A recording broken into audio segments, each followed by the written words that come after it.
채환님 안녕하세요. 늙어서 병이 들어 가족의 곁을 떠나는 요양원 신세를 지다가 죽음을 맞이하게 되는 경우는 잘 못 죽는 거라고 생각해야 되는 건가요? 가족의 케어를 받지 못하거나 아니 받을 수 없는 상황도 많아서 요양병원에 가야 하는 경우도 너무 많습니다. 더군다나 치매가 있는 경우라면 본인이 죽음을 맞이할 때 죽음에 대해서 두려운 마음이 아닌 편안한 마음을 낼 수 있으려는지요. 불의의 사고로 갑자기 떠나는 경우나 갑자기 세상을 떠나게 되는 경우도 잘못 죽는 건지요. 저는 한편으론 긴 세월 병원 신세 지는 것보다 후자의 경우도 괜찮지 않나 하고 생각해 보는데요. 제 생각이 잘못된 건지요. 좋은 말씀 부탁드립니다. 라고 적어주셨어요. 늙어서 병들어서 가족 곁을 떠나서 요양원 신세 가는 거는 인연이에요. 저희 지금 제 이모도 저희 집안의 가장 큰 어른이거든요. 또 지금 요양원 계세요. 자식들 다 잘 살아요. 잘 살고 뭐 나름대로 성공했어요. 근데 요양원에 계세요.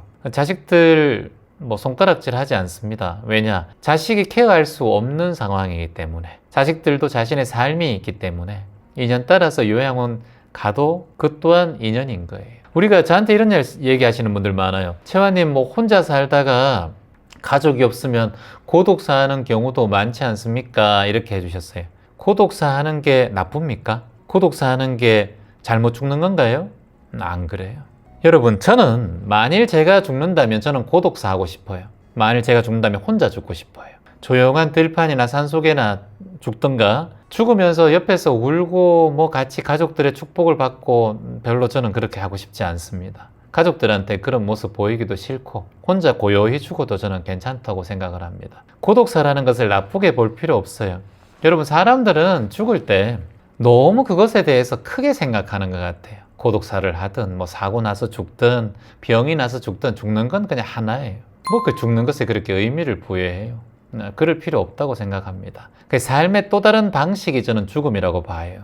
죽음을 뭐 거창하게 생각할 필요 없어요. 누구나 죽기 때문에. 그게 자꾸 거창하게 생각하고 뭐 어렵게 생각하고 부담스럽게 생각하고 죽음이란 말 자체에 마음이 별로 불편하기 때문에 자꾸 죽음에 대해서 이런 생각들이 올라오는 거예요. 인연 따라 흘러가면 돼요. 가족이 있으면 좋고 가족이 없어도 괜찮아요. 뭐 늙어가면서 죽는 거 얼마나 자연스러운 일이에요. 인도 가면은 마지막 승려들이 죽기 위해서 아무것도 곡기를 끊잖아요. 그래서 점점 또 죽어가잖아요. 조금씩. 하루에 3끼 먹다가 2끼 먹다가 1끼 먹다가 이틀에 1끼 먹다가 일주일에 1끼 먹고 점점점 아사로 가요.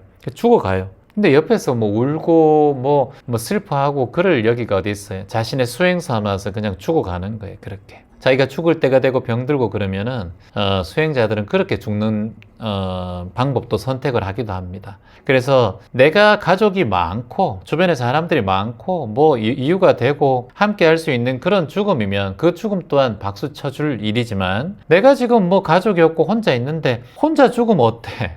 혼자 고요히 늙어서 죽으면 뭐 스스로 삶을 마감하면 안 됩니다. 그거는 절대 하면 안 되는 일이고 스스로 삶을 마감하는 일은 그거는 자신을 죽이는 일이잖아. 그거는 또 다른 살인이라고 봐야 돼. 남아있는 사람들의 삶을 생각한다면 절대 그런 선택은 하면 안 돼. 어디에도 환영받을 수 없고 어디에도 인정받을 수 없는 거예요. 스스로 삶을 마감하는 거는. 근데 내가 나이가 들어서 늙어가 병 들어가서 죽을 때가 다 돼가. 그러면 혼자 죽어도 괜찮다는 거예요. 저희 외할머니 어떻게 돌아가신지 아세요? 여러분, 외할머니? 경북 청도 범공리라는 곳이 있어요. 거기가 범이 아주 많이 나타나가지고 범공리예요. 우리 외할머니께서 아주 영험하신 분이에요. 그래서 할머니 돌아가시기 전에 뭐 식사 딱 하시고 난 다음에 아이고 야야 내가 좀 체했다, 속이 좀 안 좋다, 가스 할명수나 뭐 물이나 한 잔 더 봐라. 물 딱 드셨어. 그래 근데 주무셨어. 그 다음날 돌아가셨어요. 그냥 아무도 인사 못하고 그냥 본인의 방에서 돌아가셨어요. 그 고독사예요. 그것도 혼자 돌아가셨기 때문에 옆에 누가 돌아가시는지 없는지 어떻게 알아요. 그리고 뭐 돌아가시고 난 다음에 시체가 뭐 부패돼서 발견되든 그냥 금방 발견되든 한 달이 돼서 발견되든 그게 뭐가 중요해. 죽었는데 시체가 뭐 느끼는 것도 아니고 그냥 그거는 하나의 물체일 뿐이에요. 흙이야, 흙. 지수화풍일 뿐이에요. 뭐 그게 자꾸 뭐 시신에 신경 쓰고 그래요. 이게 다 유교적인 관점들. 아무 부질없어요. 여러분들 생명 딱 끊어지면 그냥 끝이에요. 돌과 똑같고 그냥 뭐 하나의 그냥 물체죠, 물체. 근데 거기에 뭘 자꾸 이렇게 집중하는지 모르겠어요, 저는. 인간 사는 거 별거 아니잖아요. 그냥 태어나서 다 늙어가고 병 들어가고 죽는 것이 인생인데 생명이 다하면 돌아가시면 되고, 그리고 또 몸 좋아져서 집에 돌아오면 또 감사한 일이고, 그리고 뭐 치매에 걸려 있으면 치매에 걸리는 거고, 또 치매 안 걸리면 안 걸리는 거고, 죽음에 대해서 너무 걱정할 필요도 없고, 뭐 불의의 사고로 갑자기 떠나는 경우는 그것도 인연인 거고, 그리고 자다가 또 떠난 것도 인연인 거고. 그래, 지금 질문자님은 죽음에 대해서 더 이상 생각할 필요도 없고 거기에 대해서 마음을 내실 필요가 없어요. 죽음은 몰라요. 가장 모르는 게 우리가 언제 어떻게 죽는지 몰라. 그리고 언제 죽는지 몰라. 그리고 죽고 난 다음에 어떻게 될지도 몰라. 그거는 우리가 생각할 필요가 없어요. 다만 제가 말씀드리는 건 죽음 후가 궁금하면 지금 당신의 모습이 죽은 후의 모습이에요.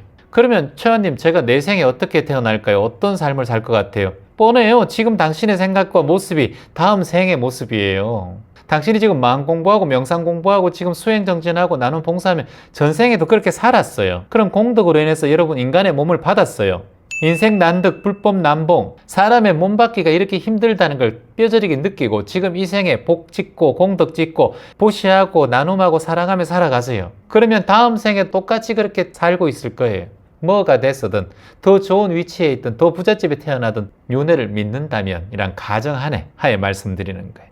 그러니까 전생, 내생 신경 쓰지 말란 말이에요. 지금 당신의 모습이 모든 것과 연결되어 있는 지금 카테고리란 말이에요. 그러니까 죽음을 두려워할 필요도 없고, 장수하면 좋고 또 단명하면 또 그것도 좋은 거예요.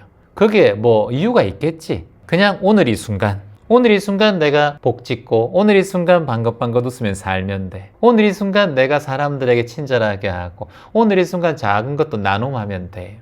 미소 짓고 인연 따라 흘러가는 거예요. 인생 너무 삶과 죽음에 대해서 계속 극명하게 이렇게 바라보지 말아요. 삶이 죽음이고 죽음이 삶이에요. 이러다 가다가 인생 끝날 수도 있는 거고, 오래 살 수도 있는 거고, 뭐 어떤 인연이 내 삶에 찾아올 수도 있는 거고, 물 흐르듯이 받아들이며 살아가면 돼요. 인생에 대한 후회가 없으면, 내일 죽어도 후회가 없으면 어떤 삶도 괜찮아요. 그러려면 삶과 죽음에 여유해져야 됩니다. 그리고 내가 하고 싶은 걸 다 해보고 마무리 하시는 게 좋아요. 저는 제가 하고 싶은 걸 다 했습니다. 그래서 거기에 대한 어떠한 예한도 없습니다. 그리고 공부하고 싶은 만큼 공부했고, 그냥 이 공부를 계속 쭉 이어가면서 제가 배운 거를 여러분에게 조금이나마 나눔하고, 그리고 이런 제가 가지고 있는 마음의 느낌과 감정의 이 알아차림을 여러분에게 조금이나마 공유할 수 있다면, 조금이나마 오랫동안 제가 인연이 된다면, 그걸 조금이나마 젊은 사람, 조금 더 어린 사람에게 계속해서 전달할 수 있다면 그게 가장 큰 행복이지 않을까. 그것도 제 인연이 된다면. 고맙습니다.